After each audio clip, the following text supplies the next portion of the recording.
Who are you? Rick Grimes. Rick Grimes? Rick Grimes. Rick Grimes saved my life. Rick Grimes is here! Bless you, Rick Grimes. My father respected Rick Grimes. My name is Rick Grimes. I'm Rick Grimes. Rick Grimes. Rick Grimes. Rick Grimes? I believe in Rick Grimes. This message is for Rick Grimes. I'm Sergeant Major Rick Grimes. You probably think I'm dead.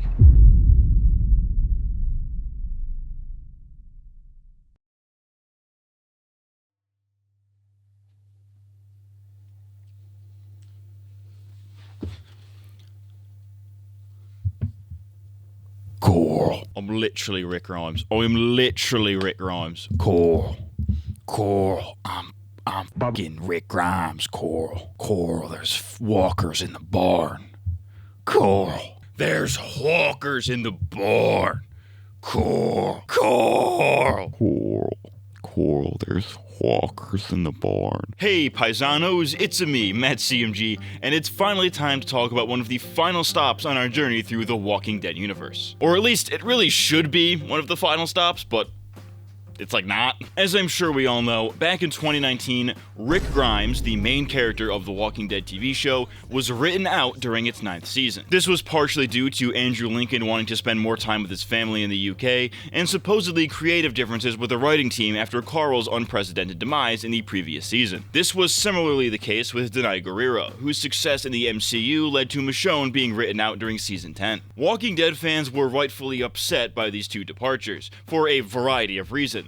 However, Rick's departure from the main show left things rather open-ended, leaving open the possibility that he could return in some capacity, while Michonne's departure was a blatantly setup for the two of them returning at some point. However, these also seemed like somewhat hollow promises, as there was also the announcement of a Rick Grimes movie or a trilogy of movies meant to tie up their characters that kept fans hopeful, but then it was radio silence on the matter, and it almost seemed like we would never get to see our sheriff again. That was until San Diego Comic-Con of 2022, where it was revealed that these Rick Grimes movies that had been planned for so long are now a TV series. Rick and Michonne are back, with their spin-off meant to serve as conclusions for their characters. But after all these years of waiting, did this series truly live up to the hype, or is it yet another corporately designed spin-off? The answer might actually surprise you.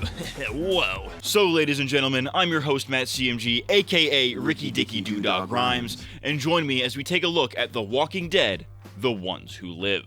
Coral, I'm Rick Grimes. Let's fucking get it, bitch. Let's fucking get it. You know what I'm saying, bitch? Bitch.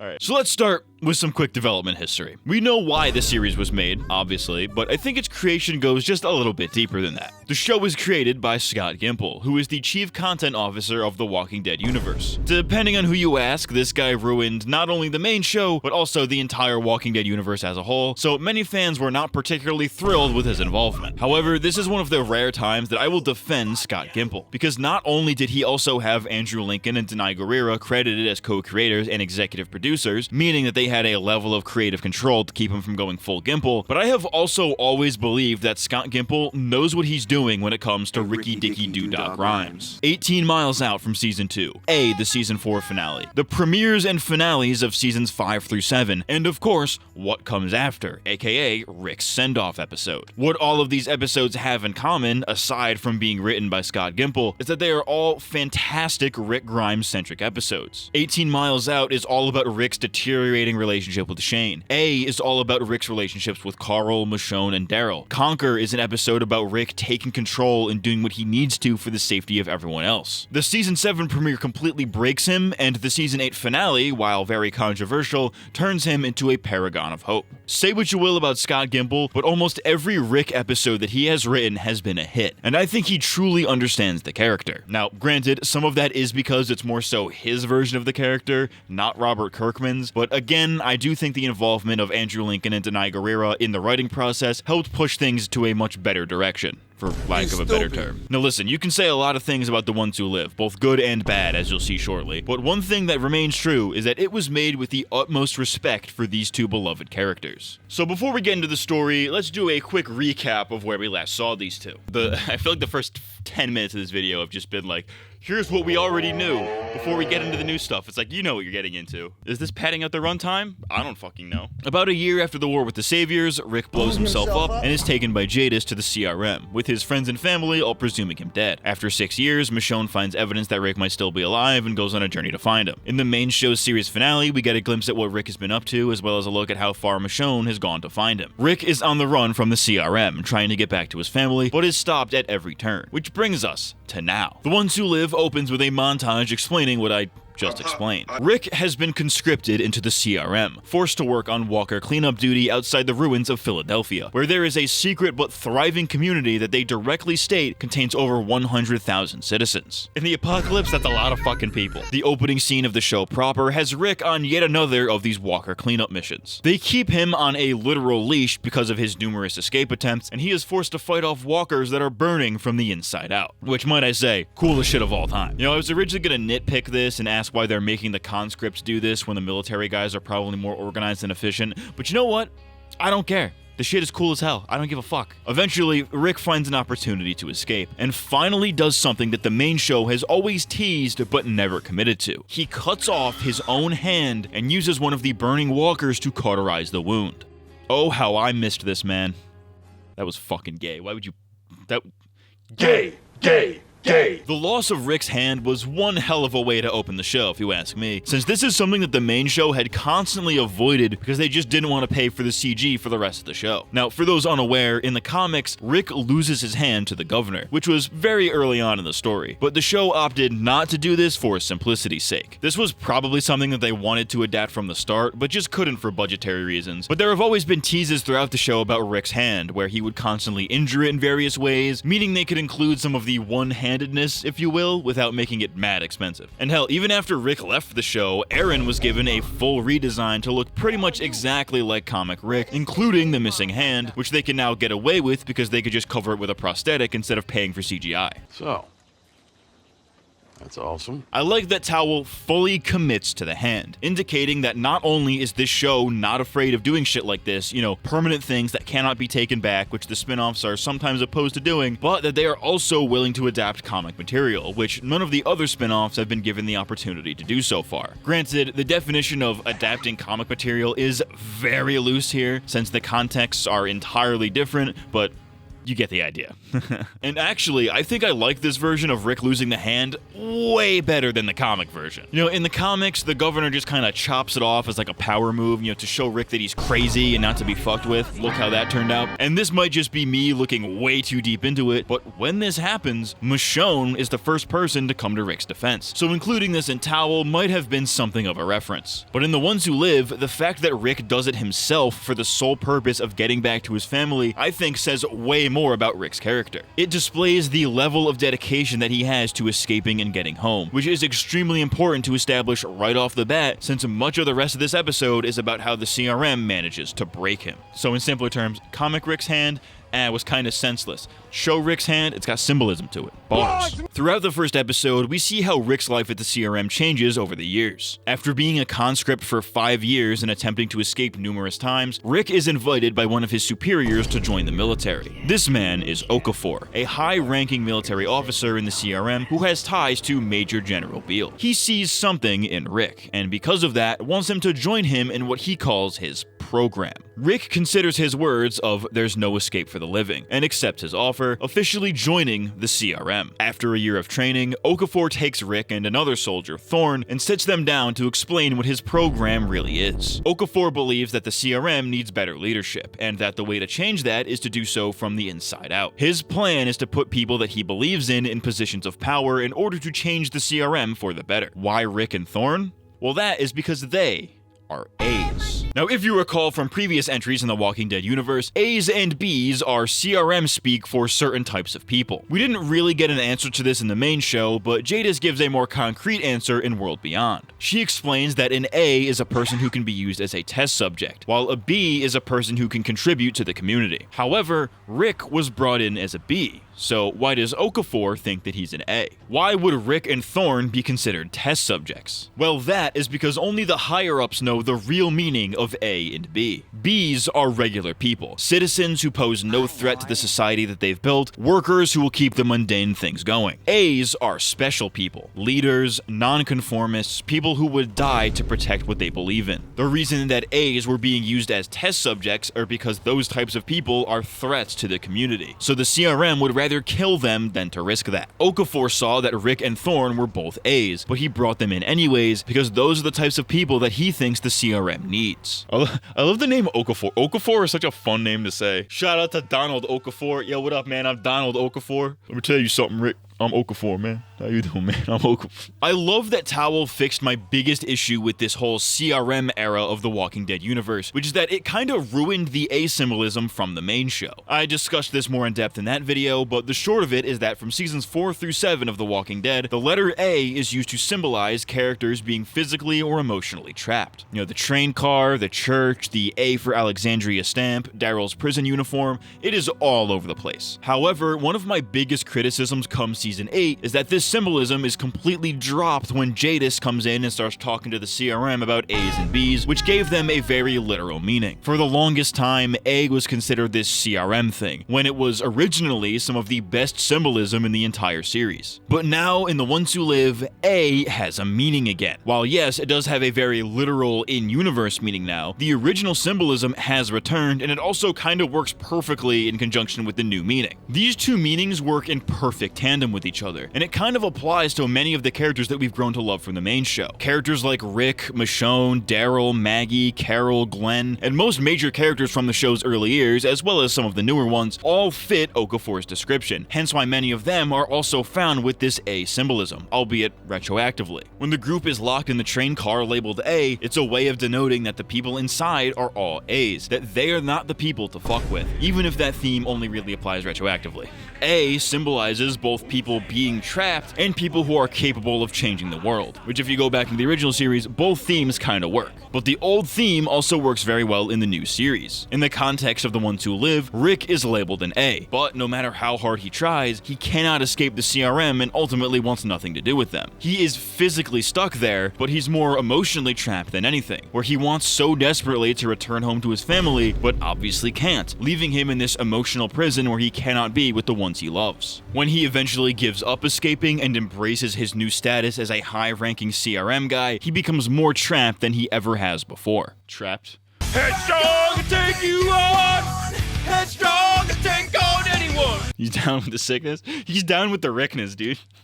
I'm down with the Rickness right now. But I'm getting ahead of myself, since before fully accepting the CRM, Rick tries to escape one more time. His plan is pretty foolproof. Dress a walker up in his army fatigues, mangle it so they can't recognize it, escape through the sewers, everyone thinks he's dead. However, this plan is ruined when he finds a little girl among the dead and feels bad and tries to help her, with Thorne having witnessed the entire thing. This was yet another failed escape attempt, which pushes Rick to take things up with Okafor. Rick confronts him in the dead of night, with Okafor revealing that he knows about Michonne, Judith, and Alexandria.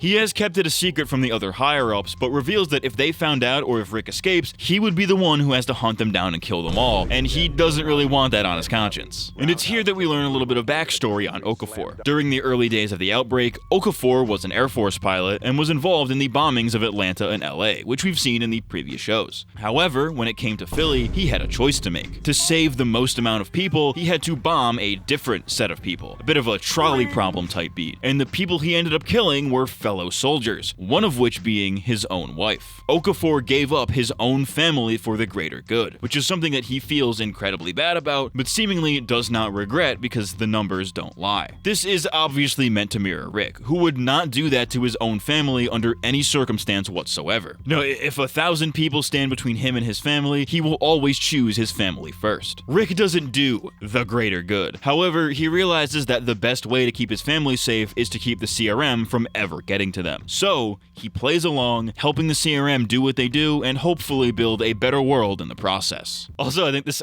scene is like really funny to me, because there's a bar here where Andrew Lincoln's British comes out a little bit. A's and fucking B's! Like, people use this scene, like in Alexandria, where he's like, me, you mean me? As like his British coming out of his accent slipping. But I think this one is way more noticeable. Like, I'm not criticizing it at all. I think it's great. I think it's funny. But like, oh, I'm Andrew Bloody Lincoln. I'm fucking white. What if it turns out he was like a mad white supremacist? That would be crazy. A's and fucking B's. Anyways, Rick's decision to go all in on the CRM is reinforced when Thorne walks into his room and tells him to turn on the TV, doesn't matter what channel, as they learn the news that Omaha has been destroyed. Thorne believes this to be a sign that Philly's secrecy is the key to its survival. Omaha wasn't a secret, so they let weak people in, which allowed the community to fall, which displays a bit of a dichotomy between Rick and Thorne. And I think this is also probably a good time to properly introduce Thorne, which I have not done yet. Much like Rick, she was brought in as a conscript and has tried to escape numerous times. Unlike Rick, though, she has entirely given up on getting home, believing that she ended up at the CRM for a reason and is determined to make it work. The parallels here are pretty obvious as well, where Thorne rejects the people that she wants to get back to, while Rick continues to fight for them. She thinks family is a weakness, Rick thinks it's a strength. Thorne and Okafor's viewpoints are seemingly shared by Major General Beale, who, if that name sounds familiar, was name-dropped back in World Beyond. He wasn't even really a character back then, he was literally just a name, but now he is a full in-the-flesh character. Beale tells Rick about how he helped save Philly from the US military during the initial collapse. This is something that he shares with Okafor, however, he also seems very suspicious of him. He thinks that Okafor is up to something, and while he doesn't know what it is, he knows that Rick is probably a part of it. Beale promises to keep an eye on Rick, and I think this moment could be interpreted as either Beale genuinely believing that Rick could become an asset to the cause, or that he knows that Rick isn't fully on board and might be planning to escape again. It's a little unclear how mutual their respect is, but Beale knows that something is up and that Rick's presence could be a blessing or a curse for the CRM. Or is all this just another attempt to escape? Look in my eyes, sir. You tell me.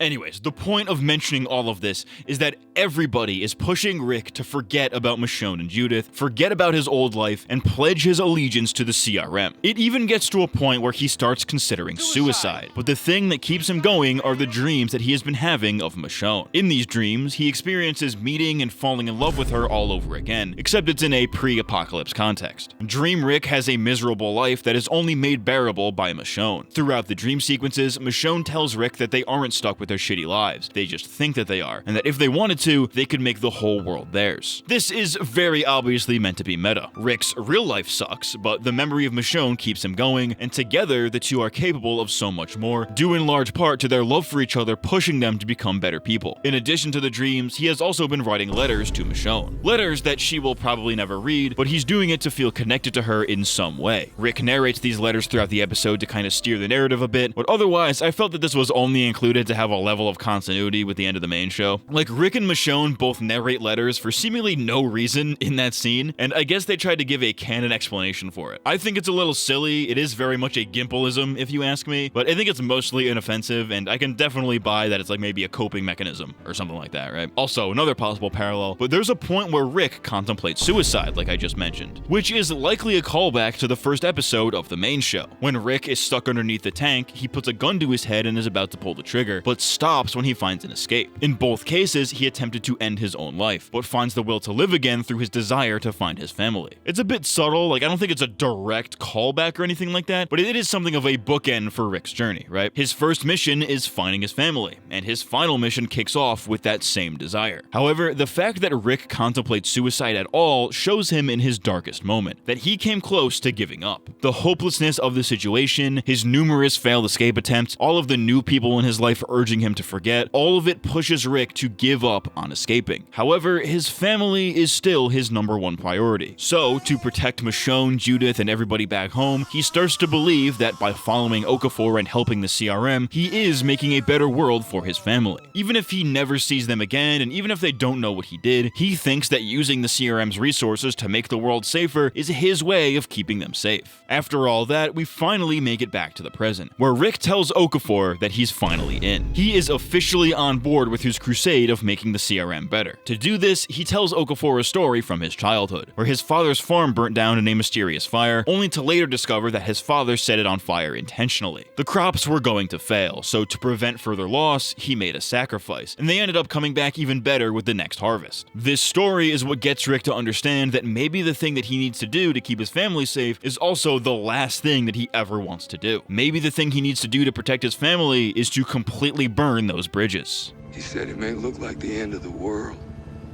but it's only just the beginning. That being said, was it ever established that Rick grew up on a farm? I feel like he said something about it to Herschel back in season 2, but I cannot remember for the life of me. Comment down below if I'm right, I might be. Anyways, it's all about sacrifice, but I think this also poses a bit of a problem. Rick knows very well how necessary sacrifice is to survival. We've seen it throughout his entire journey on the main show, so this feels a bit redundant for what I assume is the purpose of setting up this doomer Rick who doesn't want to go home. I mean, you could probably argue that a lot of this first episode is redundant, but it is redundant for a reason, right? Like, it constantly beats you over the head with Rick wants to leave, but he can't or else his family dies, to truly sell how far Rick has fallen and how he gets pushed to the point of suicide, only to come back stronger. A lot of his arc throughout the entire series is about losing hope so he can get it back again. However, I would also argue that this is about sacrifice in a much different way than we're used to for Rick. On the main show, Rick would never sacrifice his family for anything. For example, he never gave up Michonne to the governor because he knew that it was wrong. Said he would leave us alone if I gave him Michonne. That's called motherfucking bars, nigga! But he also sacrificed his own humanity to keep his people alive on the road, and obviously ended up sacrificing what he thought to be his own life to keep everybody else safe at the bridge. But Towel puts him in an interesting position, where in order to keep his family safe, he needs to sacrifice those very relationships. Not being with them is what keeps them safe. It's an interesting twist on the character that we aren't entirely used to, albeit it is a little bit repetitive in a general sense. But let's be real though, the real reason that Rick didn't kill himself, it wasn't for Michonne or Judith. Nah, it was because of fucking Esteban, dude. That guy's the GOAT, dude. Shout out Esteban. That's my GOAT, dude. Hey, Holmes, I'm like Esteban and shit. Hey, like, I'm like friends with Rick Grimes and shit, man. Like, how you doing, Holmes? Like, shit, fool. Like, I'm like Rick Grimes, man. Like, Rick Grimes if he was a cholo. hey, fool, I'm like Rick Grimes, Holmes. Like, I'm like officer friendly and shit, man. Like, you know what I'm saying, Holmes? Like, I'm like Rick Grimes, man.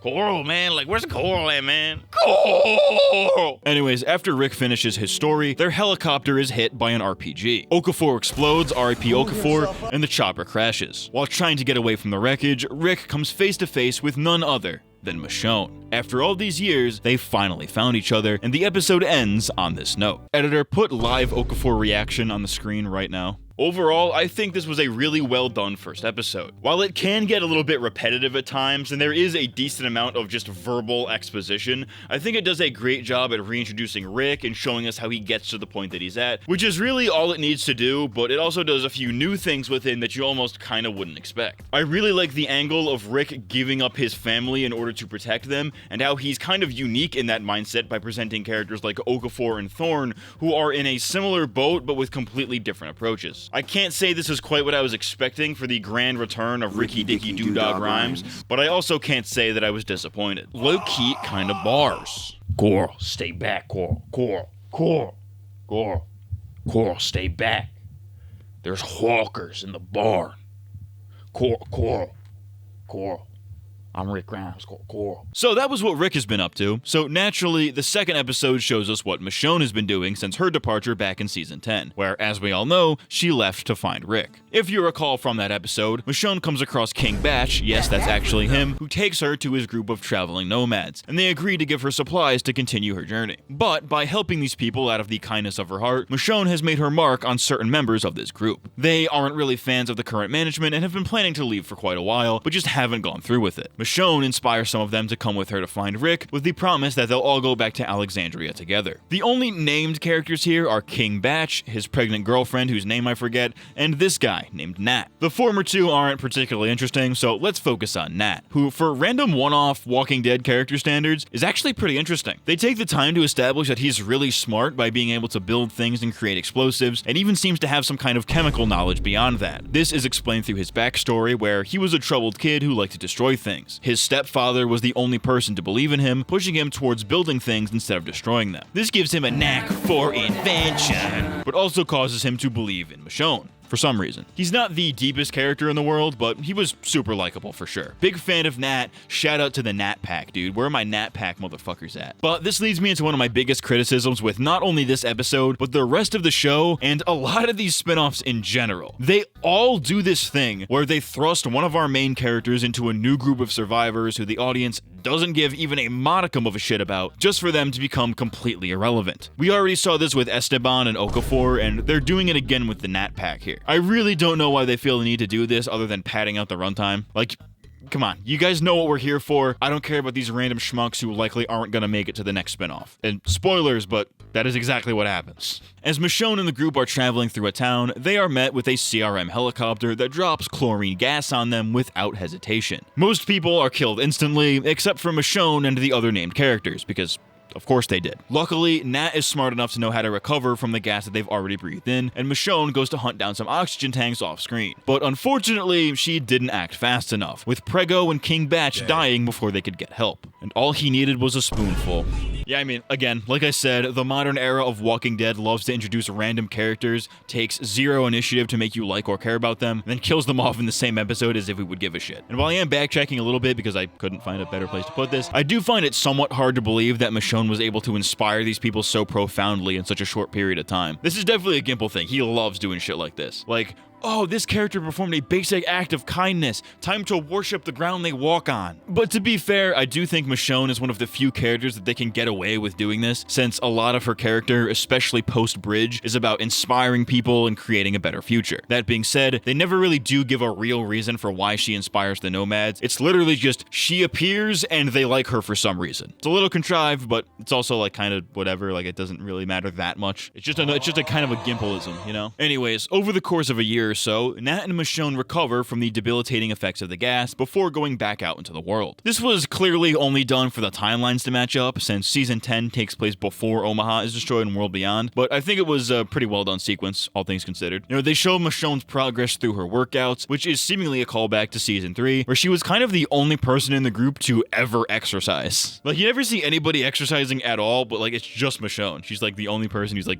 trying to stay in shape. At first, she can't even do a push-up, but is able to build herself back up, which I think is also a testament to her dedication, since Michonne has never been the type to ever give up. There's also another callback too, where they use like the armless, jawless walker trick to carry their stuff. A lot of cool callbacks in this one. A lot of them aren't like, you know, central to the story or anything. A lot of it is just pointing at the screen being like, oh, I see that one from the other show. Anyways, during their year of recovery, Nat would try to convince Michonne that you gotta know when to give up. Nat is smart, so he knows that logically, there's really no chance that Rick is still alive because he's been gone for so long, but Michonne, being the hopeful one, still believes that he's out there. They make it to their originally planned destination, but all they find are unidentifiable burnt corpses. It's at this point that Michonne finally gives up, which is a little bit ironic considering that the message on Rick's phone translates to believe a little longer. The second she finds that out is also the exact second she gives up, which is a little bit backwards if you ask me. Like, if anything, that message should inspire her even further, but Nat interprets it a little bit differently. She can still believe that he's out there, but she's gotta know that the trail has gone cold, and it's probably best to just cut her losses. While the rationale is a little backwards, ultimately though, I do like this moment a lot. Up until this point, Michonne has been hopeful to an almost naive degree, and while that faith has kept her going for this long, eventually she was going to have to accept the truth one way or another. Whether Rick is alive or not, she had to accept that he was not coming back, and that she needs to get back to her kids with or without him. She doesn't know if Rick is alive, but she does know that her kids are, and they are the people who really need her. I like that she comes to this conclusion, I just think the way they get to it is a little bit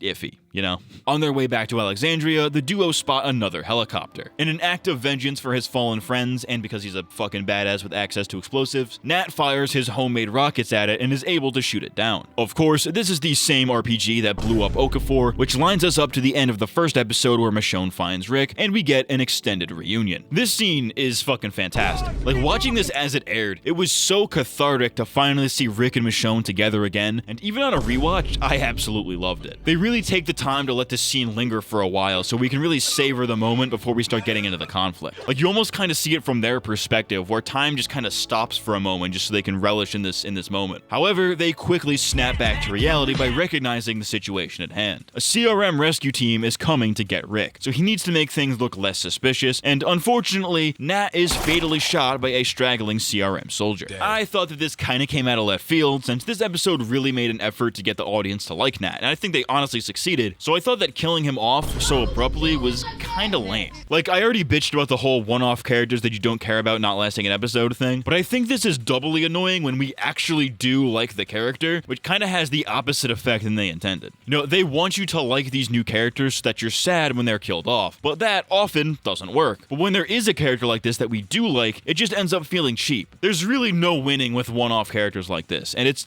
really fucking annoying. On top of that, Nat was interesting enough to where I think there could have been a lot of story potential in letting him live, where maybe he could be Rick and Michonne's guy on the outside to try and help them escape, or hell, even bring him into the CRM as a civilian to serve a similar role that Esteban did in the first episode. It kind of felt like they didn't know what else to do with him, so they just killed him, you know? Nat was a unique idea for a character who was likable enough for me to have wanted to see more of him, so it kinda sucks that he's killed so abruptly. On the other hand, though, the last thing that we need in this show is a bunch of new characters that take screen time away from the people that we're actually here to see, so, double-edged sword. Rick takes Michonne to the CRM, with the shot mirroring the final shot of the main show, which is a cool little parallel, very epic. The remainder of the episode, as well as a bit of the next one, has Michonne acclimating to her new life in the CRM as a consignee under a fake identity. Of course, she starts hatching escape plans, which bleeds into episode 3. And there's actually a little Easter egg here, where when Michonne is being interrogated, she makes reference to her sister Elle. My sister Elle. I believe that this is a reference to Elodie, who is Michonne's long-lost daughter in the comics. In the show, she was seemingly changed to be her sister, but considering that this is the only time that she's ever mentioned, and in a scene where Michonne is lying through her teeth, it's unknown if this is legit. But either way, it's a cool little nod to the comics. Shouts out to the comics, baby.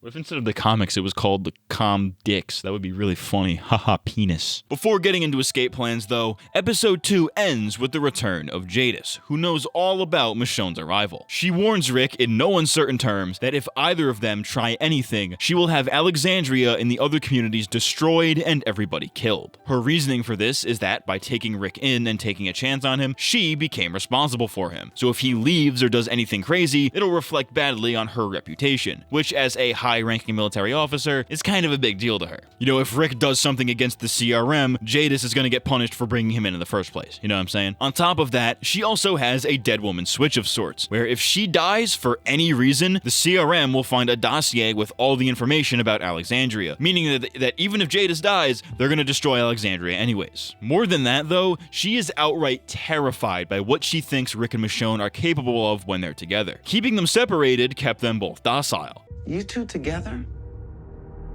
You can do anything.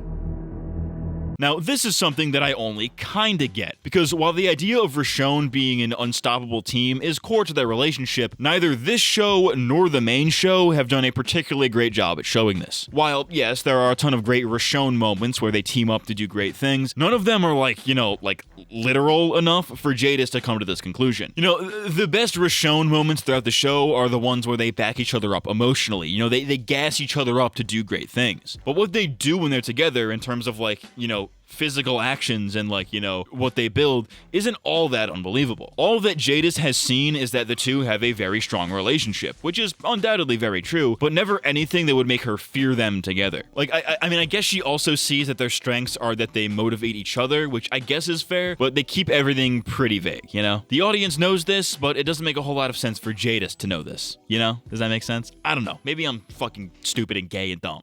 What do I know? You're a hero. With a shit haircut.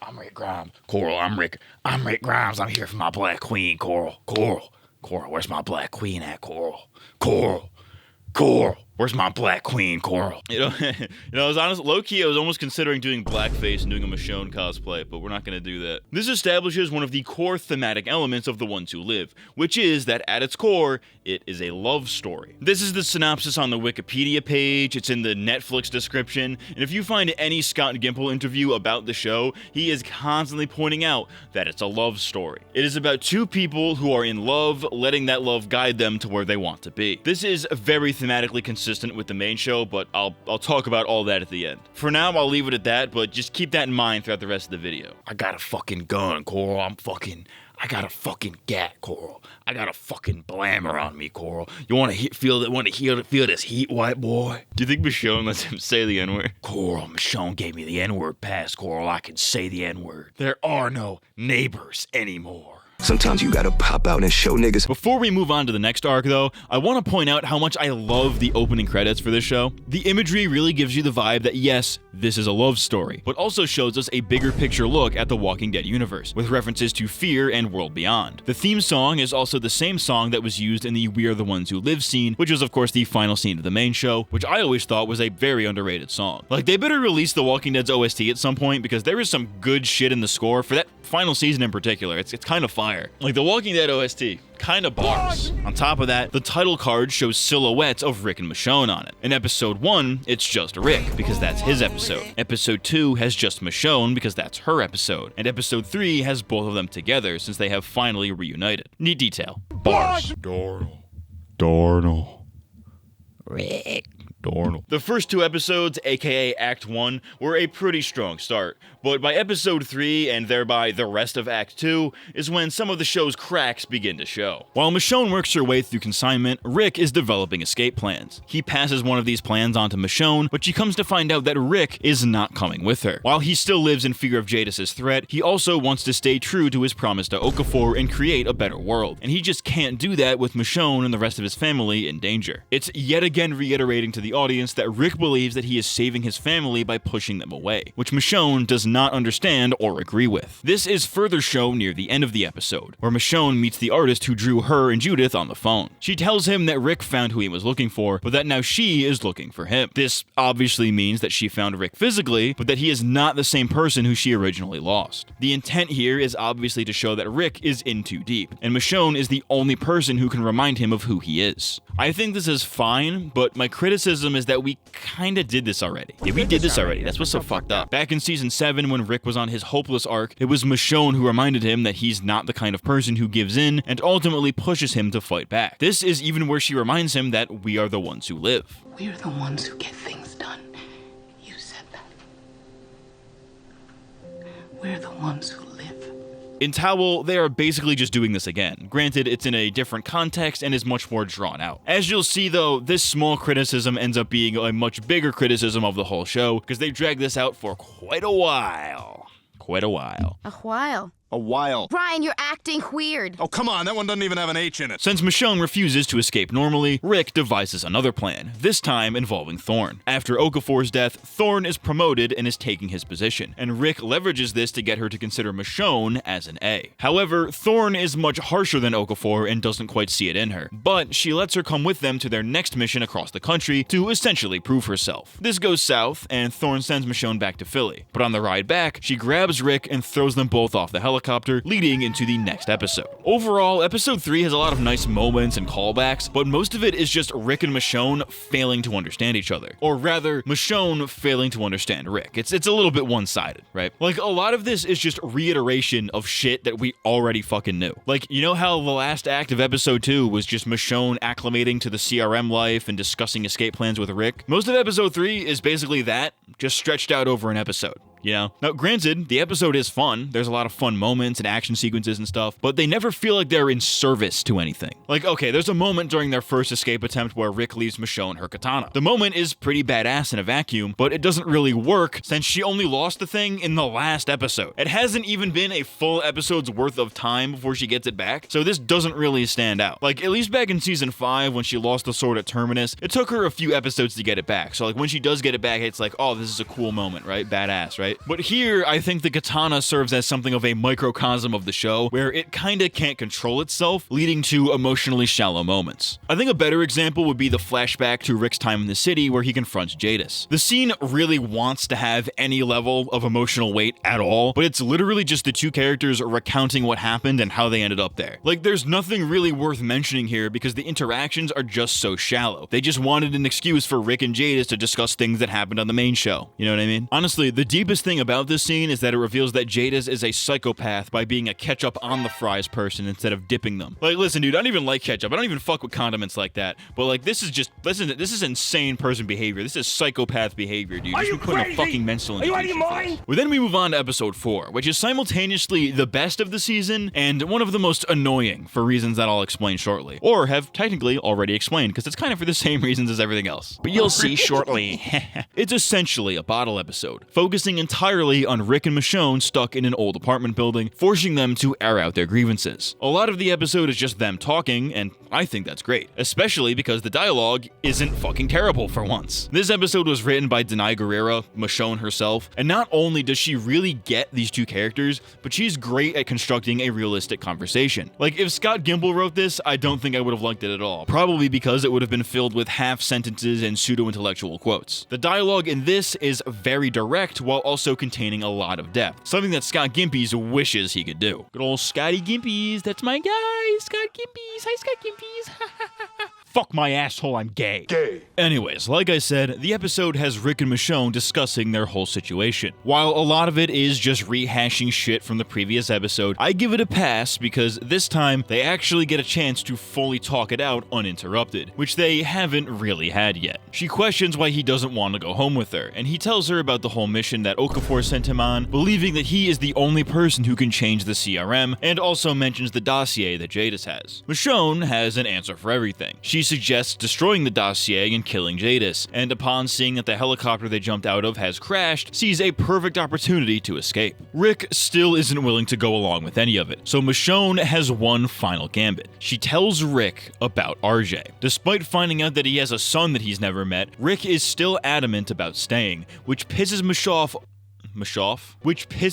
off so hard that she decides to leave with or without him. If you did not think this was a love story before, then it's pretty obvious now, since they're literally doing that rom-com trope of the girl angrily walking out the door hoping the guy will follow. Was he gonna start writing a fucking notebook?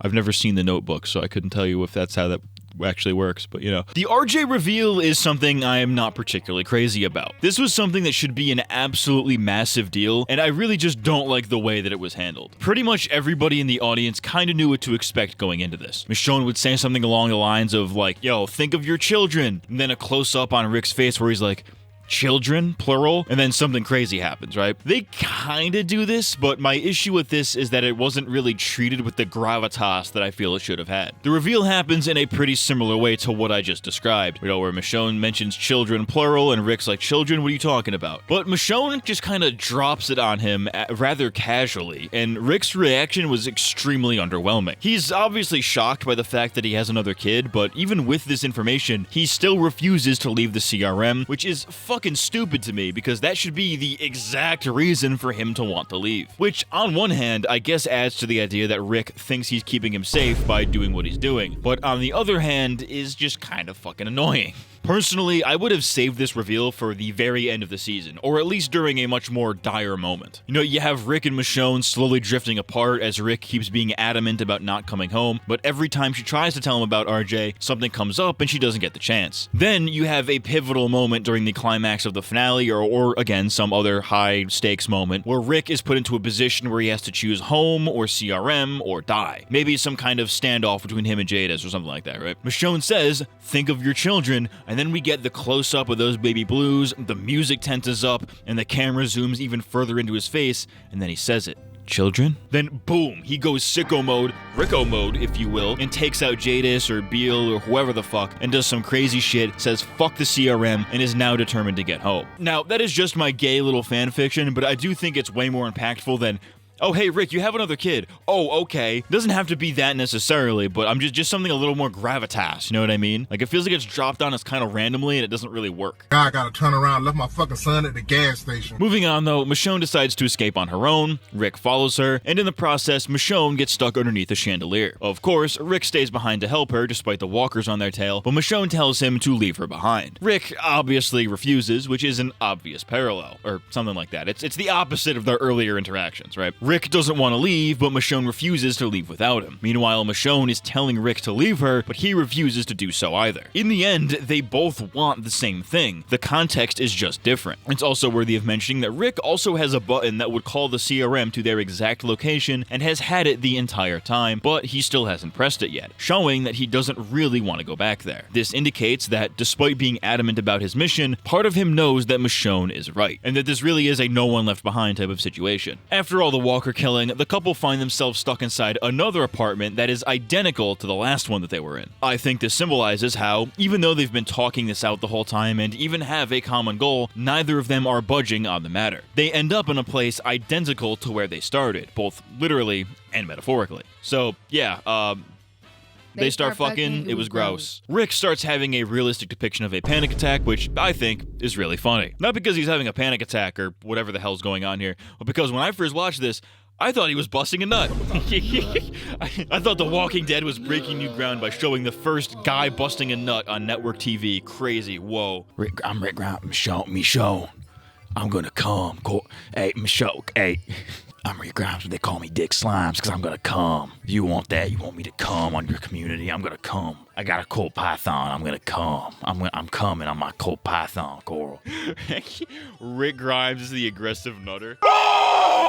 Anyways, the couple have a post-sex conversation about everything, and this time, they actually make some progress. Michonne tells Rick about the X scar that she got back in Season 9. For those who don't recall, she got this scar when trying to save Judith, which forced her to kill an old friend from pre-apocalypse, as well as a bunch of children. It is undoubtedly the darkest thing that Michonne has ever done, and the fact that it was something that she did for her kids truly reaffirms that the Grimes family will do anything for each other. It's here that Rick begins to open up, specifically about his conflicting feelings about the CRM. He pretty much admits that he doesn't really like them, he's only sticking with them to keep his family safe, but above all, he claims that they took Carl from him. What did they take from you?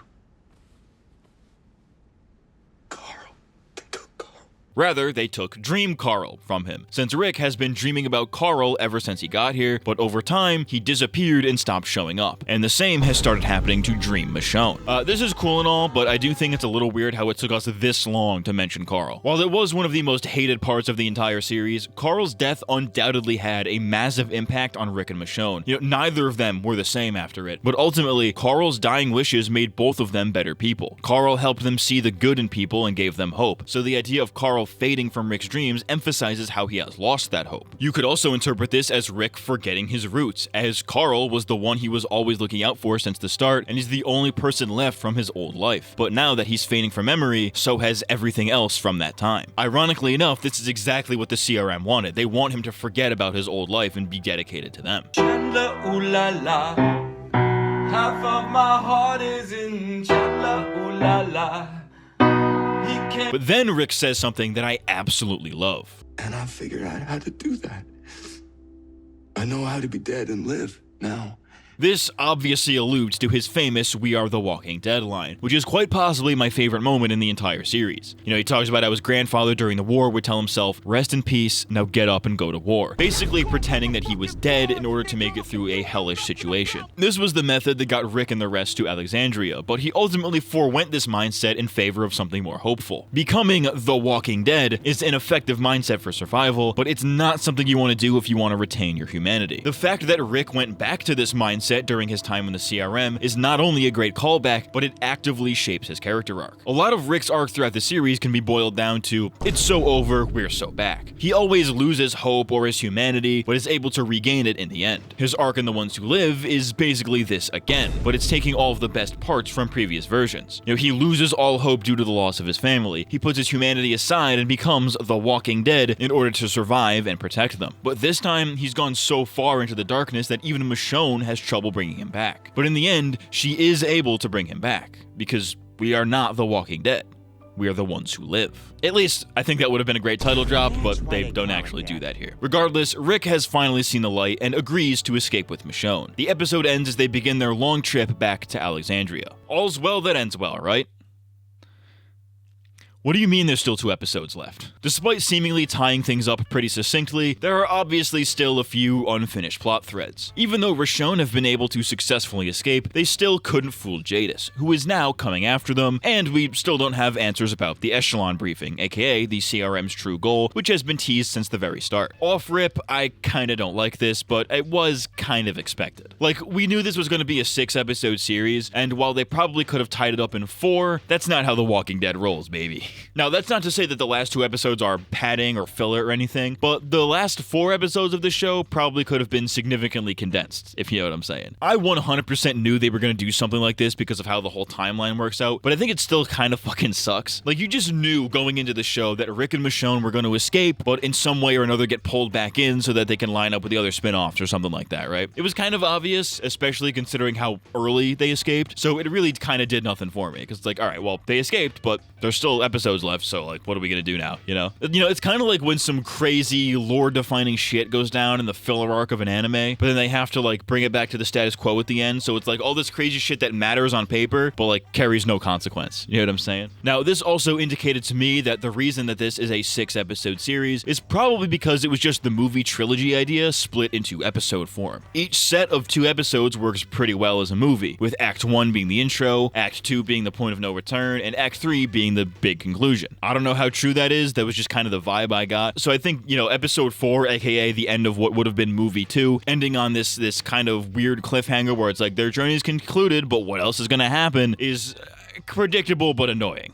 Rick Grimes, if he was a streamer. Thanks to Shane for the 5 gifted subs. Chat, I think there might be walkers in the barn, chat. Shout out to Daryl for the tier 3 sub. Anyways, the penultimate episode starts with Rick and Michonne doing survival stuff and making their way back home. Nothing particularly interesting happens during the first act of the episode. It's a lot of just Michonne being all lovey-dovey, and then it does something that I hate. So there's this thing that I hate about late-stage Walking Dead, which is to say the post-main show era, which is that they often introduce a random one-off group of survivors that die by the end of the episode. I discussed this briefly already with characters like Nat and Okafor, but that's a bit of a different scenario. We're supposed to like Nat and Okafor. They're characters that we're supposed to get to know and grow to love. And while their deaths are mostly done for shock value, they also drive the actions of our main characters. So while it is a little bit annoying, I can accept it because it does matter to the story. I'm not referring to that. What I'm referring to are when they introduce nameless characters, don't even attempt to get you to like them at all, and despite being so deep into the apocalypse, have seemingly zero survival experience. Listen, I think it absolutely kills the realism that we're like 12 years into the apocalypse or some shit, yet there are still people out there who act like it's their first fucking day. Now, you could explain this away by saying like, oh, maybe they were like living in a community the whole time, so they actually don't know how to survive in the world or whatever, which, I guess could work, kind of like how the World Beyond cast worked, but in this case specifically, it doesn't really work because there are no other communities around this area aside from the CRM base, and it just kind of generally makes no sense to be surviving in the woods for over a decade. The Walking Dead's biggest draw is its realism, and there's really nothing realistic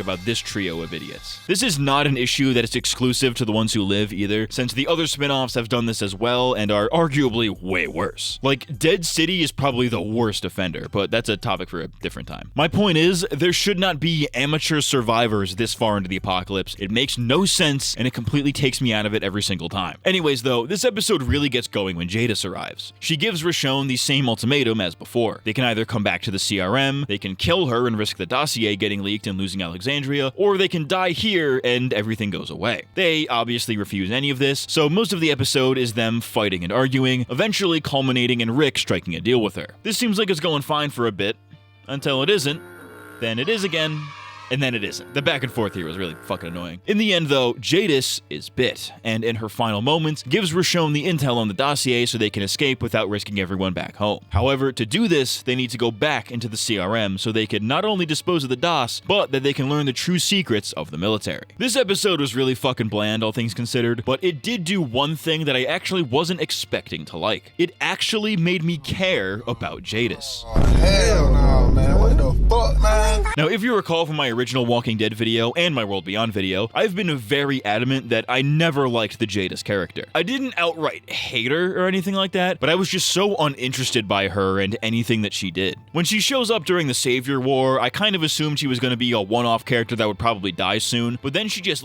kept getting screen time shoehorned in long after her and her group were relevant to the story, and it's like, dude, stop.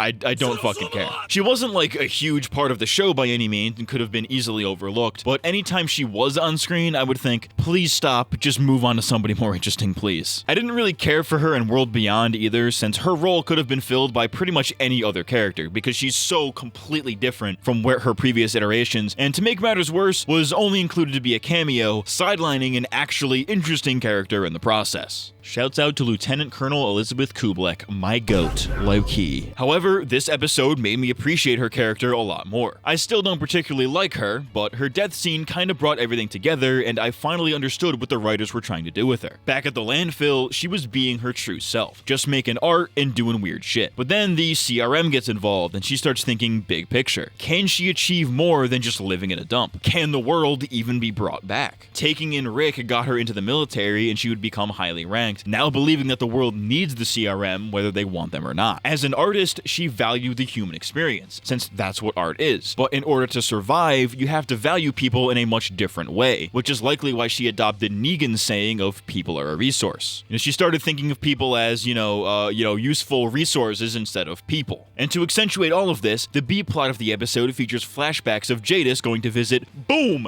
big cameo, Gabriel, baby! This was teased as a big cameo, by the way, but how many of you actually gave a shit? The flashbacks show us that once a year, Jadis would make a secret trip to the outskirts of Alexandria to meet with Gabriel, who, if you recall from the main show, was kinda her only real friend. They start fucking, it was gross. They would talk about what they've been up to and their views on the world, with the two seemingly disagreeing on the importance of community. Gabriel believes that Jadis is being extremely selfish by allowing the CRM to hoard supplies while his people suffer, and ultimately asks Jadis if this is who she truly is. Is she the type of person to let people suffer, even if it is for the greater good? At first, her answer is yes, she is that type of person, but now in her final moments realizes that maybe she had lost her way. It wasn't right to put aside her true beliefs in favor of practicality. She forgoes her individuality to become part of the collective, where what she wants no longer matters to her. But as we see in the next episode, Jadis never stopped making art. She was still holding on to that individuality, but put it aside to bring the world back. Ultimately, her character is about the dangers of giving up who you are to make a better world. Rick, Michonne, and even Gabriel never gave up who they were, and they were still able to make a better world, showing that it's possible to not lose yourself. A bit of a tragic tale. You know what I'm saying? Jadis' final act is telling Michonne the location of the dossier and giving them a ring. This ring was given to her by Gabriel, who originally wanted to give it to Rick to propose to Michonne. Jadis is then put down, and they bury her with a headstone labeled A. Obviously, this is A for Anne, her real name from Alexandria, but since A also means somebody who will die for their beliefs, I think you can make an argument that Jadis did exactly that, even if it was in her final moments. I think it's a pretty decent end for her character. Shame I didn't give a fuck. Before we get into the final stretch though, I want to take a brief moment to break down the titles of each episode. If you put them all together, they say, Years Gone By, What We Become. And then there's the last episode that's completely different, but I'll get to that in a minute. He's so silly! The first half is a play on Days Gone By, the title of the first episode of the Walking Dead TV show and the first issue of the comic. This half represents Rick. The second half, What We Become, is the title of the episode in which Michonne left the main show. This half represents Michonne. Each individual title also relates to the content of the episode, arguably more so than The Walking Dead usually does. Years is obviously in reference to the years that Rick spends away from his family and how that takes a toll on him. Gone refers to how Michonne accepts that Rick is gone. Bye is spelled a little differently, as in goodbye, but this works in that this is where Rick tries to get Michonne to leave. It's his proverbial goodbye, because at this point, he does not want her to be here. What We was a title that at first I thought was really stupid. And it is, but I think it refers to how the episode is all about Rick and Michonne becoming a team again. Most of the episode is them pushing each other away. There is no we at this point, you know what I mean? It's kind of a play on the idea of we? What we? Because they're so individualized at this point. Become is a little hard to connect because this episode kind of stinks, but it could refer to how Jadis has become someone she isn't. I don't know, I'm kind of fucking spitballing on that one, but take that with a grain of salt. But now, the end is upon us. The series finale of The Ones Who Live, and therefore before the conclusion to Rick and Michonne Grimes, titled The Last Time. Their mission is to infiltrate the Cascadia base during the summit, which is a meeting of all high-ranking CRM officers. Michonne goes to find Jadis' dossier, while Rick speaks with Major General Beale to receive the echelon briefing, thereby learning all the biggest secrets of the CRM with the intent to leak those secrets to the civilian government. When this was first airing, it might genuinely have been the most nervous I have ever been going into any episode of The Walking Dead. Like, this was genuinely up there with like the season 7 premiere in terms of how nervous I was. I might have even been more nervous than that, because if they fucked this up in any way, I don't know that I'd be able to live with it. I was shitting my absolute pants throughout this episode the first time I watched it, but luckily, none of my worst fears were realized, and we got a pretty satisfying yet equally confusing ending. Anyways, the Grimes duo have their respective missions. While Rick is receiving the echelon briefing from Beale, Michonne is learning of the CRM's plan to take out the Portland community, as originally mentioned on World Beyond. She watches a briefing detailing the plan, which involves evacuating spies and select children via helicopter and then gassing everybody else. The reason that they're saving certain children is for similar reasons as Hope on World Beyond, which is that the CRM views them as particularly gifted and can be useful to their efforts, whether that be finding a cure or joining the military. Michonne is disgusted by the CRM's plans, in large part due to the fact that this evacuation and genocide will separate these children from their families, which obviously hits home for her. This is made worse by the cold, calculated approach the CRM takes, where they are not allowed to emotionally console these kids in any human way. I think this does a great job at emphasizing how Michonne's love for her kids is her driving force. Not that that needed to be further emphasized, because they kinda hit you over the head with it ad nauseum, but you get the idea. The severity of the situation horrifies Michonne, who now believes that the CRM cannot be allowed to get away with this, and that simply telling the government just isn't gonna cut it. This briefing ties into something that Beale says earlier in the episode. He comments on the state of the world and tells Rick, "And we're the dead ones, Rick. Kind of like them." This is obviously an allusion to the whole "we are the Walking Dead" thing. Much like Rick did during a trip to Virginia, the entire CRM has put aside their humanity and become proverbially dead in order to do what needs to be done for survival, which in their case is a genocide. If it's anything I appreciate about Towel, it's that they call back to this moment a lot, and it's done in a much more meaningful way than the main show. No, we ain't them, you know what I'm saying? The show is clearly leaning towards Rick having this "we are not the Walking Dead" moment like he did in the comics, where he realizes that survival is more than just doing bad things to live. The main show did a version of this in its finale, but it kinda sucked ass, as I detailed in my main show video, but Towel seems like it's attempting to deconstruct it in a much better way. Until they drop the ball later in the episode, but I'll get to that later. Anyways, while Michonne is getting the Portland briefing, Rick learns the rationale behind it when he receives the echelon briefing. Beale explains that due to the sheer number of walkers out there, with herds numbering in the millions, he believes that humanity only has about 14 years left before they're completely wiped out. Though he believes that humanity is doomed, he plans to curb the odds in their favor through some rather nefarious means. The big reveal of the echelon briefing is that Beale and the CRM plan to destroy any and all communities in the entire US, starting with Portland so that they can take their resources, leaving the Philly community as the only one left in the country, with the CRM as the dominant military power in the entire world. He intends to impose martial law for this last community so that the CRM can have full control over what now remains of the world. And all of that just for the chance that humanity can survive. This is pretty dark, but let's be real, we kinda already knew this about the CRM. We know from their past appearances that they are thorough and secretive for a reason, and we know from World Beyond that they have absolutely zero qualms with genociding thousands of people, so this plan isn't really all that surprising. Like, yeah, the CRM is bad.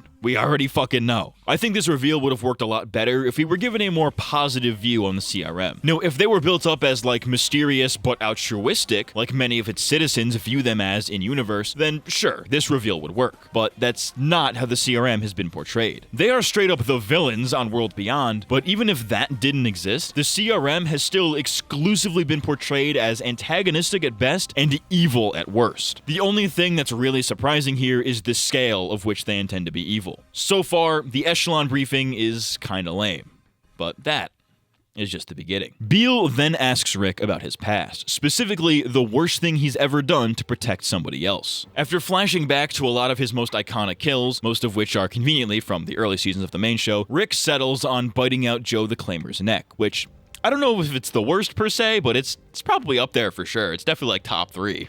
He says, I killed someone with my teeth. Like they do. basically comparing himself to the dead. This is yet another callback to the whole "we are the Walking Dead" thing. You could even go as far as to interpret that killing the Claimers in the gruesome way that he did was the moment that he became the Walking Dead, especially when you consider that this moment leads directly into his season 5 arc, where he embraces that kind of ruthlessness, but then has to kind of reevaluate that. Beale follows this up with another question. Who is the person closest to Rick that has died since the world ended? The answer is, of course, Carl.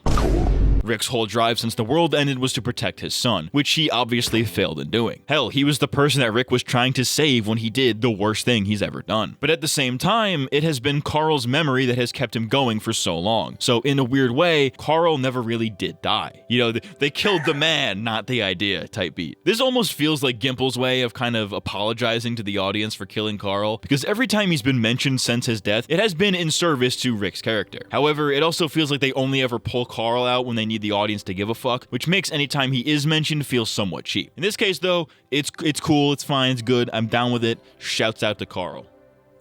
On top of that, we get some backstory on Beale, who we surprisingly don't know too much about. He was hyped up like crazy in World Beyond, but is only in a few scenes in The Ones Who Live, so I'm kind of surprised it took him this long to actually give us anything about him, yet I'm equally surprised that he's not in the show more. We learn that he was originally from Pittsburgh, but when the outbreak began, he allowed a herd of the dead to destroy his hometown in order to save Philadelphia. This obviously reflects the CRM's whole philosophy of sacrificing some to save the others. It's basically like what Okafor did, but even worse, and he doesn't feel bad about it. You know, a little repetitive, I think. Most surprisingly, though, is that he was the one who made the decision to bomb the cities in the early days of the outbreak. This was something that I honestly never thought we would get an answer to. Not that we really needed it per se, but it's kind of cool, I guess. I mean, I don't know, I couldn't really bring myself to give a shit, but you know, it's fine, whatever. And you know, to reiterate, it does seem kind of weird that they're doing all this character work for this guy in the final episode. I really wonder how that's gonna play out. Yeah, Rick kills him. Damn. Yeah, I don't know, kind of a weird decision to flesh this guy out in his final scene after having been hyped up since like 3 spin-offs ago, but you know what?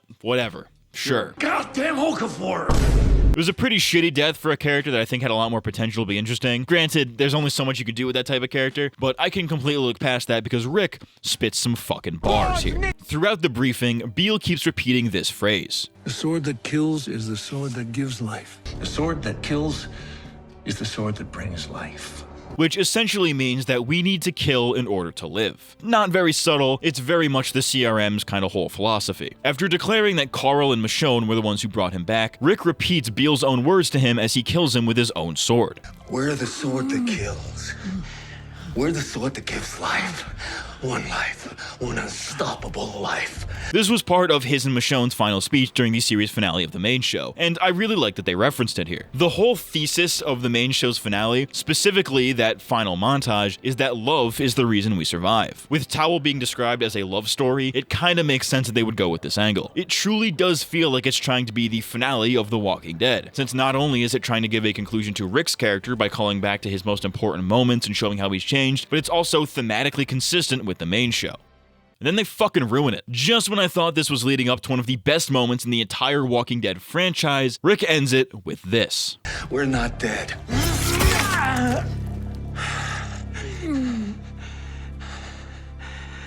You are. Man, you know, they were doing so good. But they just had to drop the ball right at the end there. Now, personally, if I was writing the scene, I would have changed that last line to be what I thought it was building up to. We are not the Walking Dead. Or, even better, we are the ones who live. I know it's a little corny to do a title drop like that, but if this is going to be the conclusion to Rick Grimes' arc, then he needs to come to these same conclusions that he does in the comics. Which, admittedly, he does do in the show, but the way they show it is just kind of very annoying. We are not the Walking Dead is an important moment for Rick, showing that he has realized how the world needs to stop focusing on doing heinous shit just for survival, and instead focus on uniting people under love and understanding. Telling Beale, who essentially just threatened the entire world, that his plans aren't going to work because love is more powerful than cold-hearted practicality, would have been peak Rick Grimes. But instead, we get, we're not dead, you are. Which is such a generic line that I was like high-key kind of mad when I first heard it. This whole finale, and to a lesser extent most of The Ones Who Live, felt like it was building up to that line, to we are not the Walking Dead. But instead, we get this cheesy action movie bar that kind of feels like it misses the point. I mean, I guess we're not dead, you are can kind of get the same idea across if you squint hard enough, but it's a rare instance of Gimple and the writers being too subtle. Like, you can almost tell that they wanted to say we are not the Walking Dead, but decided they couldn't because because Daryl already did it on the main show, so instead they toned it down. Like, nah dude, this is an instance where you should be as obvious as possible with what your message is. This is the theme of the entire fucking franchise, and we're just kind of skirting around it here. And speaking of the entire franchise, I want to take a moment to complain about how little World Beyond ends up mattering in this show, when I can tell that it was probably originally supposed to be. Because World Beyond was advertised as, hey, let's meet the CRM, and then when we actually have to deal with the CRM later, it just never comes up again. While yes, the events of World Beyond, like the destruction of Omaha and Jadis' status as a warrant officer, are semi-important plot points, these are seemingly the only things that have truly carried over to the ones who live. For instance, let's look at Silas, who at the end of World Beyond becomes a soldier under the tutelage of Jadis, seemingly with the intent of bringing the CRM down from the inside. Despite that also being Rick's goal throughout the show, and with Jadis being a major character, it is kinda weird how Silas never shows up. You know, perhaps Silas could have been with Jadis at Philly, but meets Rick and helps him out with an escape attempt similar to Esteban. Or maybe when Rick kills the CRM guy in the elevator, he takes off the mask and it reveals that it's Silas, with the tragedy here being that Silas would have sympathized with Rick and probably would have helped him. I've also seen ideas where this random soldier could have been Heath from the main show, who goes missing and is never seen again, and was confirmed that he was taken by the CRM, which would have been a cool reveal, but they just, actor availability. I kinda get it, right? But back to World Beyond though, after the events at the research facility, Elton and Iris make their way to Portland to warn them about the CRM's impending genocide. Nothing ever comes out of this, since The One Who Lives takes place months to years after World Beyond, and they're still planning to take out Portland. So if Elton and Iris had actually succeeded in making it there, which they clearly do, then Portland should have already taken this up with Beale and or the civilian government, which would have probably achieved the same outcome that this show ends with. Slight spoilers. Most egregiously to me, I'm pretty sure that Thorne and Huck were conceived as the same character. They look vaguely similar, they have a similar backstory of being found on a raft, both are CRM higher-ups who want to change the military from the top down. My theory is that Thorne was originally meant to be Huck, or was at least an early version of her from back when The Ones Who Live was meant to be a movie, but then Scott Gimple reused the idea for World Beyond. Now, I don't know if that's true at all, since these characters have entirely different character arcs, but the similarities in the production timeline are a little suspicious to me. I don't know. That's gotta be racist. There's no way. My point is, if World Beyond was intended to be this extended introduction to the CRM so that Towel could make sense,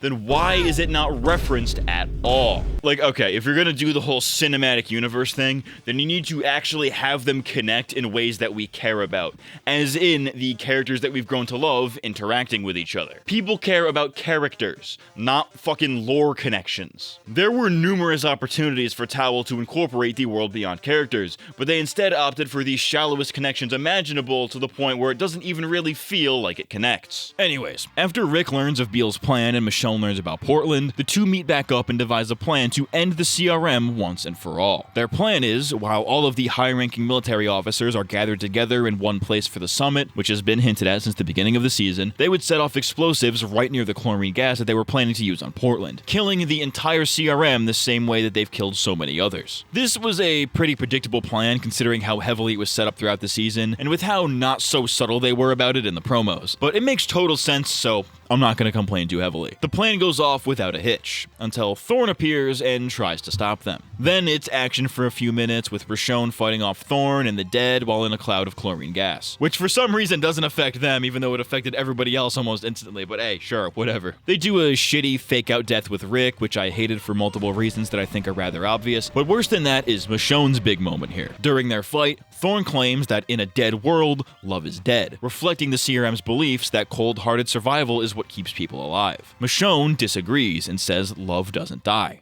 Love doesn't die. She then kills Thorne and repeats it. Love doesn't die. Okay, like this is really cringy, but I think it would have been better if she didn't repeat it. Like, yeah, okay, this is in character for Michonne, calls back to the main show's finale montage. I like it thematically, right? But I think the fact that she repeats herself for no reason is what really kills any punch that this bar might have had. Yeah, she says it calmly the first time, which was good, it worked, but then she repeats it with an angry delivery, and it comes across as just really cringe, for lack of a better term. It honestly felt like the director couldn't decide which take they liked better, so they just edited both of them in, which was worsened by the fact that The Walking Dead isn't exactly great when it comes to ADR. If this line wasn't obviously dubbed over in post, it would have probably been a little bit better, but I guess when you're filming with gas masks, it's kind of a necessary evil. Or maybe it isn't, I don't know, I have never filmed with a gas mask before, what the fuck do I know? Overall, this fight was not Towel's best work, but regardless, Rick and Michonne, have achieved their goal. As the duo make their escape, we hear a radio broadcast to the people of the Philadelphia community, revealing that what Rick and Michonne did essentially freed the civilian population. The Philly government now has oversight over the CRM, meaning the military no longer has any real power without them, and the people are now free to come and go between Philly, Portland, or any other community out there, which now includes Alexandria and the Commonwealth. The three-ring symbol that once symbolized the three communities of Philly, Portland, and Omaha is now one circle, symbolizing how they are all one people. The CRM has been defeated, and it's a bit hit or miss for me. On one hand,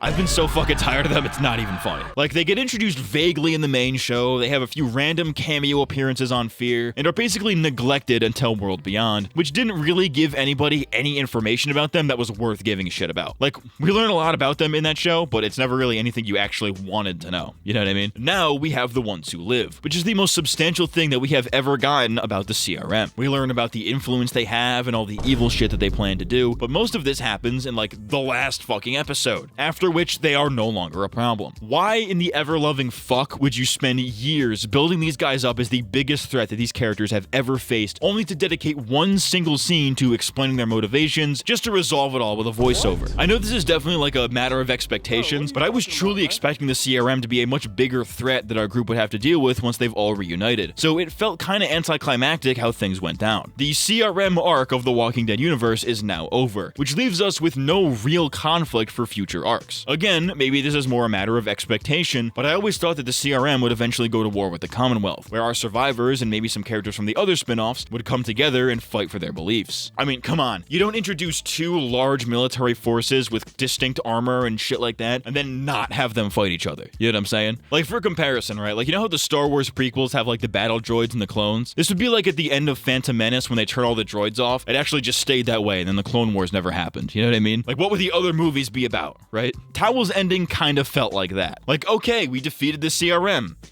Now what? I mean, you could try to bring them back through some convoluted way to do this whole war idea, but there's no situation in which that really works out, you know? I was honestly gonna list off a few ideas for how that could happen, but honestly, I don't want fucking Scott Gimple getting any free ideas from me. Scott Gimple, if you want my ideas, PayPal me $30,000 and then credit me in whatever the next show is where you use my idea, so then I get the residuals. That's what I want, all right? Give me that passive income. Anyways, my point is, the CRM being effectively destroyed is satisfying, but for the wrong reasons. And it really begs the question, what was the fucking point? But regardless of my thoughts on the matter, Rick and Michonne basically saved the world. So of course, they deserve a bit of a reward. This leads into the final scene of The Walking Dead, The Ones Who Live. Rick and Michonne arrive in a field by helicopter and are greeted by none other than Judith and RJ. The Grimes family is finally reunited, with Rick meeting his son for the very first time, and the family share a hug as they watch helicopters fly overhead to give aid to Alexandria.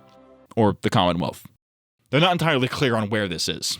Honestly, this moment, as brief as it is, was really great, but at the same time, a bit surprising to me. I honestly wasn't expecting them to fully reunite the Grimes family at the end of this. I was fully expecting them to do some forced bullshit where Rick can't come home yet for whatever reason, in order to leave us on a cliffhanger for a potential season 2, or another spin-off that would presumably line up with some kind of big finale for the franchise. But no, it ends here exactly as promised, and you know what? I respect that they did this in complete earnest. Knowing Scott Gimple, I just know he wanted to stretch this out somehow, and while this is complete speculation, I do think that Andy and Denai kind of talked him out of it. You know, when this first came out, I went into it without spoilers, so seeing Judith and RJ was a nice surprise, and the Grimes family finally together was super cathartic. This truly is a perfect ending for this spin-off and these characters in multiple ways. For starters, this is a perfect full circle ending for Rick. He began the series trying to get to his family and seeing mysterious helicopters, and in the end, he finally reunites with his family, and the helicopters are more real than ever. You know, I doubt that when Frank Darabont, aka The Goat, put the helicopter in episode 1 that he knew this would become like a defining symbol for Rick's character. In a way, the helicopter symbolizes belief, where when Rick first saw it and told people about it, nobody believed him. What the hell were you doing out there anyway? Trying to flag the helicopter. Helicopter? Man, that's crap, man. No damn helicopter. You were chasing a hallucination, imagining things that happens. I saw it. And almost every other time he sees a helicopter in the main show, it's always when he's by himself and nobody can corroborate him. You know, he sees something that should be impossible when nobody else does. But it doesn't matter what everybody else thinks because he believes that he saw it. And funnily enough, the thing that leads Michonne to eventually finding Rick is when she and Andrea chased a helicopter. That helicopter led her to Woodbury, which eventually led her to Rick. Now, to be fair, they aren't the only characters to have seen helicopters.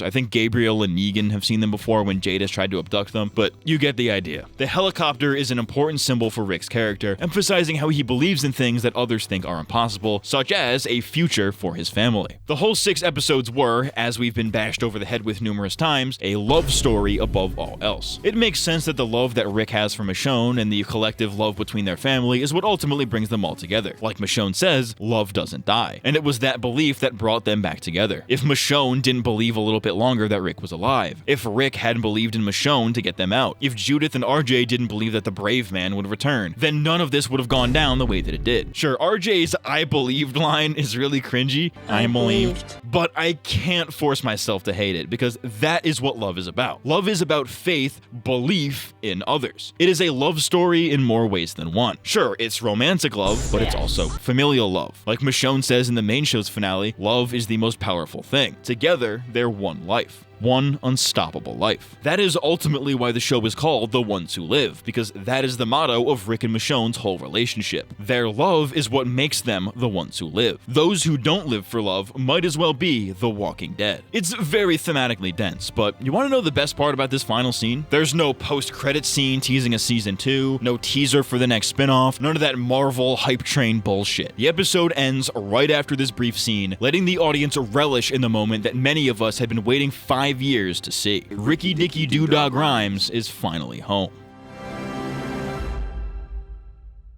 Which brings me to one of the problems that I have with the ending. The timeline makes no sense, and seemingly very few fans are on the same page about it. Okay, so the bridge incident happens about 3 years into the apocalypse, and The Ones Who Live takes place 7 years after that. The bridge is kind of like their before Christ, after Christ type thing. It's kind of like the landmark that all the time jumps are based around for some fucking reason. Anyways, 3 years plus 7, which lines up with World Beyond, which is 10 years to the day, since Rick sees the destruction of Omaha on TV. However, Michonne's story kinda throws a wrench into this. She left to search for Rick during season 10 of the main show, which is about 6 years and change after the bridge, and then survives a year with Nat to line up with the present. The problems begin when we look at the main show, which does all kinds of time jumps that kind of fucks everything up. Season 11 picks up right after season 10, so that means that Michonne is still recovering from her illness while the Commonwealth arc is going on. However, the Commonwealth arc has a 6-month time jump before it ends, and then a year time jump after that. This means that The Ones Who Live must have happened during this year time jump. This would mean that Rick and Michonne reunite in the events of The Ones Who Live happen 6 months after the Commonwealth arc ends. So we should be halfway towards that year time jump. So there's a 6-month gap there. But this moment can only happen after the flash forward, so there must be an unaccounted for amount of time somewhere here, like between when Michonne leaves the mall and finds Rick, or when they defeat the CRM and return home. However, they would need at least 6 months for the timelines to match up, and I highly doubt they stuck around that long to help the CRM's government when all they really want to do is see their kids. Like, maybe I'm missing something, or I'm jumping the gun here, or like I'm a schizophrenic or whatever, but the timeline makes no sense, right? On top of that, even if the timeline does make sense, the fact that Rick comes home not too long after the flash forward on the main show creates a whole bunch of other problems for the future of the franchise. For instance, the Daryl Dixon spinoff has Daryl and Carol missing for presumably a year or so, or maybe less than that, I don't even know, which begs the question of why Rick nor anybody else ever went out to look for them. Like, even if they find out that they're in Europe, they have helicopters now, so getting there shouldn't be a problem, so it's a little unlikely that they wouldn't do anything. You know, maybe that'll be a thing in season 4, since that spinoff is probably going to end with the Rick and Daryl reunion, but so far it's kind of a suspension of disbelief thing. We have to assume that Rick is not back yet for some reason. Additionally, Dead City takes place at least 4 to 5 years after the main show's finale because Herschel is now a teenager. If that is the case, then why does Maggie never mention Rick, since he would have been back for a few years by that point? You know, why does she let the Bricks community live in shitty conditions and put up with the oppressive New Babylon government when she has backing from the Commonwealth and the CRM? What's even the point of that show taking place this far in the future if reuniting with Rick happened way in the past? It's very confusing what they're doing with this universe, and if they're gonna do some kind of finale at some point, like where all these beloved characters come together one last time, they're gonna have to do some wacko shit to make it work. Now, none of this is really a problem with The Ones Who Live itself, but its ending was almost too perfect that it kind of ruins any spin-offs that come after it, at least from a connected universe perspective. I have hope that the inevitable Rick and Daryl reunion, which is kind of the only reason anybody still gives a shit about the Walking Dead universe anymore, can deliver to the same degree that the Grimes family reunion did, because if it doesn't, then The Ones Who Live might as well be the end of The Walking Dead. But my bitching, nitpicking, and whatever the fuck aside, that has been The Walking Dead, The Ones Who Live. And overall, I really don't know why the fan base seems so divided about it. At least from what I've seen. Some people seem to really like it, some people seem to really hate it, you know? Maybe not to the same degree as some of the other spin-offs, but you get the idea. I think it has a really strong start, and while narratively the ending is extremely rushed, it works really well thematically. While, yeah, the middle group of episodes are a little repetitive and annoying, they are not bad by any means. Like, I think that even the worst of Towel is noticeably better than, like, the entirety of season 11. It has moments that are at worst unimportant but entertaining, but at best are some of the best moments in the entire franchise. There are people out there calling it a waste of time or a complete disappointment, and I really don't see it. I've even seen people say that this was Fear reboot levels of bad due to the plot contrivances in the finale alone, but if you're gonna judge an entire show based off of one scene, that's kind of a little insane. Especially if the thing you're comparing it to is the fucking Fear reboot, which Towel blows out of the fucking water even in its worst moments. The worst moments in Towel are, like, still significantly better than the best moments in the Fear reboot. You know what I'm saying? Morgan, you're black. My wife's also black. I'm Rick Grimes. I think that The Ones Who Live is genuinely great, but I think it only becomes great when you take the time to understand what it's doing thematically. It is heavily expanding on the themes of the main show, and thereby the entire Walking Dead franchise, and that is often what makes the best Walking Dead stuff. While I probably wouldn't put it anywhere near my top 5 Walking Dead universe seasons, I think it's definitely top 10, like, just based on vibes alone. The Ones Who Live is a great conclusion to the Grimes family, and I can only hope that if they ever come back in the future, that Scott Gimple doesn't do something to completely ruin it. You struck gold with this one, but I got my eye on you, Gimpies, alright? I got the fucking strap on me. I'm Rick Grimes, I got the strap on me, Coral. But with that, I'm kinda done with the Walking Dead universe for a while.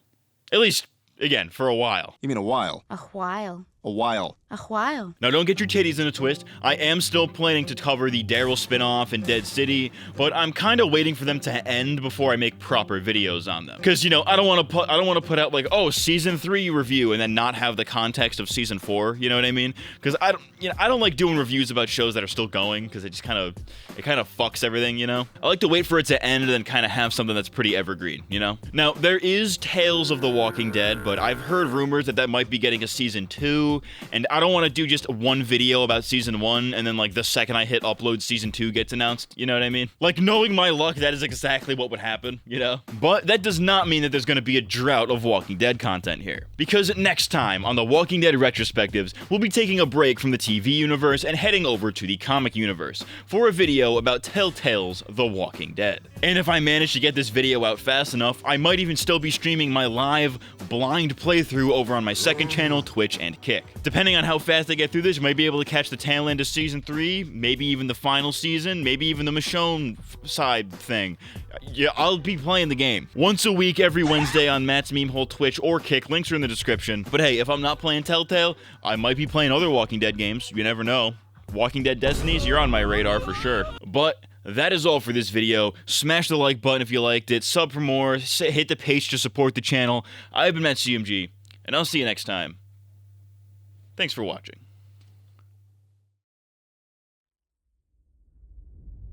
All I am anymore is a man looking for his wife and son. Anybody gets in the way of that's gonna lose. I need to find my family. We know what needs to be done, and we do it. We're the ones who live. We're the ones who live. We're the sword that kills. We're the sword that gives life. One life, one unstoppable life.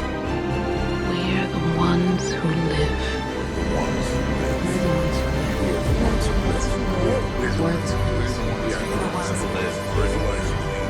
We're the ones who live.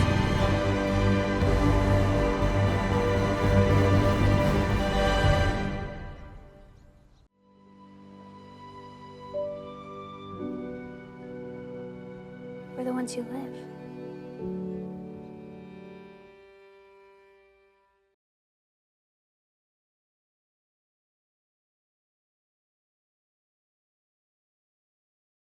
Let's get sexy. Let's get sexy.